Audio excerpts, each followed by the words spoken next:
named Claude is now number one in the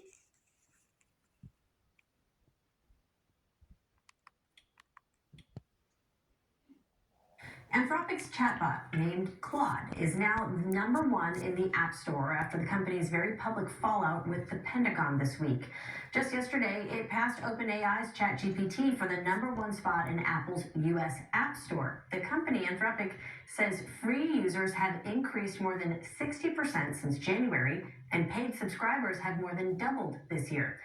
This all comes after Anthropic tried to negotiate for safeguards to stop the Department of Defense from using its AI models for mass surveillance of Americans. It also opposed the Defense Department's plan to use its technology for fully autonomous weapons, to power equipment like drones that could kill without any human involvement. Now, because Anthropic wouldn't agree to those two requirements, President Trump then told all federal agencies to stop using Anthropic. To discuss this story, as well as the developing news of the war in the Middle East and Iran, we want to welcome back Nolan Higdon to the show. He's a political history professor at UC Santa Cruz. Good morning, Nolan. Good morning. The Anthropic-Pentagon dispute, for people who've been following this, it's disturbing, almost dystopian. Is there any recourse for Anthropic or anyone who's concerned about how the federal government uses AI in the future?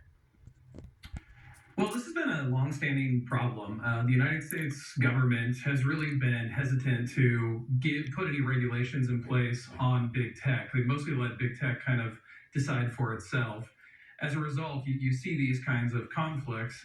And I think one of the main issues here, concerns, at least from the perspective of Anthropic, is what we call AI right now is not actually intelligence. It's large language models that memorize patterns. And as a result, there's not a lot of safeguards on what that pattern recognition can do. We've seen certain tests where they've tried to have a large language model do a certain thing, but it does something else instead. And I think Anthropic and these other companies are concerned that their product, if it's deciding things like such as war, could have some outcomes that those using it aren't expecting. And I think that's the concern at the heart of this discussion. Yeah, it still makes mistakes. AI is not infallible. And also, it takes away that human element when it comes to these matters of life and death. Where do you think this dispute goes? What's the next step from here? Well, I mean, it looks like OpenAI has decided to step in and fill whatever void the Department of Defense thought it needed filled by Anthropic.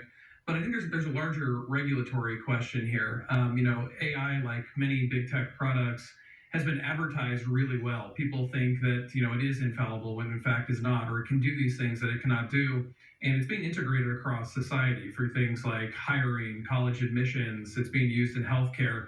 And it's not really clear the products can do what they said they can do. We're seeing a lot of complications and bad outcomes.